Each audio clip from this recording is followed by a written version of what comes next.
Does the government work for us, or do we work for the government? Can the federal government take credit for saving us from a plot of its own creation? 17 that were interrupted by the feds were created by the feds. Please let that set in for a moment. All 17 of the FBI thwarted domestic terror attacks that were given to us by the media and the hip hip hooray for the FBI, these attacks were started by the FBI. The 17 that were interrupted by the feds were created by the feds. Okay, so if the FBI stopped 17 terrorist attacks that they also started, have there ever been any terror attacks that they started and then didn't stop? Well, let's rewind it back to the World Trade Center of 1993 and the bombing, and let's hear from the guy who built the bomb.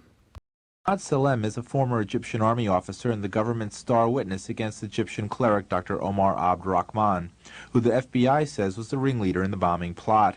Salem was paid an estimated $1.5 million to infiltrate and inform on Rahman and his followers. He was recruited shortly after the 1991 assassination of right-wing Rabbi Meir Kahane. As an associate of Rahman, Salem traveled in the cleric's inner circle, where he surreptitiously recorded conversations with Rahman. But unknown to his FBI handlers at the time, Salem also recorded his dealings with the government. Okay, makes perfect sense. Salem is an FBI asset, and he's reporting on terrorists, enemies of the United States. A newspaper article revealed the existence of the tapes, and the Reuters news agency received written transcripts. A copy of one of the most revealing conversations between Ahmad Salem and an FBI agent named John was recently acquired by WBAI. In that conversation, Salem demands more money from the FBI, outlining his contributions to the agency, including a cryptic statement by Salem to the FBI. Salem says, "We know the bombs start to be built by your confidential informant." So clearly the FBI knew about the bombing beforehand. Did they have any knowledge of the bomb itself beforehand? According to a source close to the case, Ahmad Salem checked into a Manhattan hospital 3 hours after the blast, complaining of a severe ringing in his ears. Salem also mentions a defendant convicted in the World Trade Center bombing, Mohammed Abulima, a man Salem says he located in Egypt for the FBI. So Salem, the FBI informant, was close enough to the 1993 bombing of the World Trade Center that he had to seek medical assistance for his ears. How about that? Now, in this next excerpt, he's going to get the FBI agent to name names on tape so that he could use in his defense if the FBI decided to prosecute him. To make Ahmed Absattar happy, and to make Dr. Rahman happy, and to make the reporters happy. I feel just like you do right now, and trying to make everybody I know, happy. and to make Mr. John happy. What's his last name? Who? John what? Krauthamel. Grand? Krauthamel, German last name. Krauthamel. Grant Hamill. Yeah. Okay, whatever. The first voice is Ahmad Salem, the second FBI agent John. Well, just going to have to give me the, some of the expenses, and they'll pay what operationally they are allowed to pay. Let me think about it. Don't think it. There's nothing to think about. Of course I have to think about it. I mean, I have... And then later on, there's Things to do. bonuses and things of that nature. And then later on, there's going to be bonuses and things of that nature. This is the FBI working with an informant and a bomb maker. The only thing I'm telling you different than from before is that it's not a salary. Yeah. That's the only... He have to understand. He is the boss. We all running our heads around this boss. So he got to understand this point. What I'm picking up on this is they don't really care about getting information on these bombers. They want the bomb. They want the bomb, they want the bomb, they want the bomb, so they can bomb the Trade Center. I cannot find it at present, but this same cat talking to the same guy made the comment that the bomb started out to be a fake bomb, and then they wanted a real bomb, and the costs went up. So the FBI requested a fake bomb be built, and then they requested, let's go ahead and make it real. That's a fact. They discussed secretly substituting harmless powder for the explosives, but they didn't. Last winter, the FBI was praised for its speed in cracking the case of the World Trade Center bombing and bringing 4 suspects to trial. Now, there is some evidence that the FBI may have known of the plot in advance through an informant and might even have stopped the bombing that killed 6 people. Correspondent Jacqueline Adams has the story. FBI agents might have been able to prevent last February's deadly explosion at New York's World Trade Center. This is as close to the truth as the media will ever get.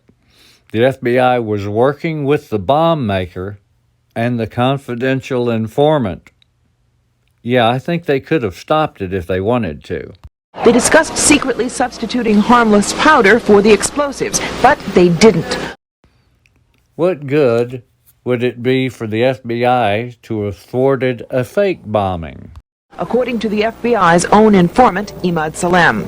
Unbeknownst to the FBI at the time, Salem recorded many of his conversations with his handlers. I'm holding 903 pages of draft transcripts.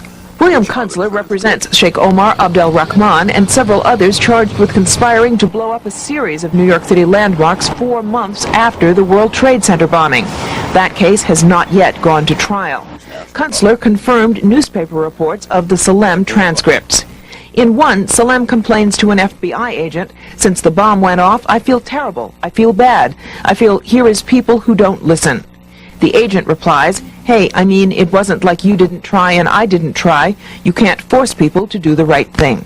There is material in here to show gross governmental misconduct. There is material in here to show gross governmental misconduct. Today, attorneys for the defendants in the ongoing World Trade Center bombing case formally asked for the transcripts of Salem's tapes. Doesn't it make sense that the defense lawyers should have access to Salem's tapes showing that the FBI was behind the bombing? Doesn't that seem like something, I don't know, constitutional? Quite frankly, beyond me, why now, the 4th week into the trial, we still don't have these materials. Prosecutors have refused to comment publicly, but legal experts say the defense may have no right to those transcripts. Law expert? Let's hear from a dual national Israeli. It's not a defense to a crime to say, if only the government had stopped me, I wouldn't have done it. So this isn't material that ordinarily the defense would be entitled to. So we're going to prosecute the mean old Muslims, but we're not even going to talk about the FBI's involvement in coercion. You think, guys, fine, but I don't think that, because we was start already building the bomb, which is went off in the World Trade Center. It was built by supervision from the Bureau and the DA, and we was all informed about it, and we know that the bomb start to be built. By who? By your confidential informant. So can it be made any plainer? This is the FBI informant and the bomb maker confirming it by phone with his FBI handler. When he says the bomb was built by your own FBI informant with your knowledge, he's talking about himself. I've been involved with 9/11 actually since 1993. That's when the first World Trade Center bombing happened on February 26, 1993. Primarily because when I did research of it and I followed the story on that, you come to find out that all the World Trade Center bombings in 1993 had been on the CIA payroll in Afghanistan. This is happening over and over and over and over and has for 50 years. The bombers were on the FBI payroll. On the FBI payroll. And so I was very suspicious of that bombing and the fact that it was more or less probably staged by government agencies in our own government, namely the most prominent on there would be the FBI. In recapping, all of the mean old terrorists of the 1993 bombing were on the FBI payroll. Would you like to talk about the Boston bombing now?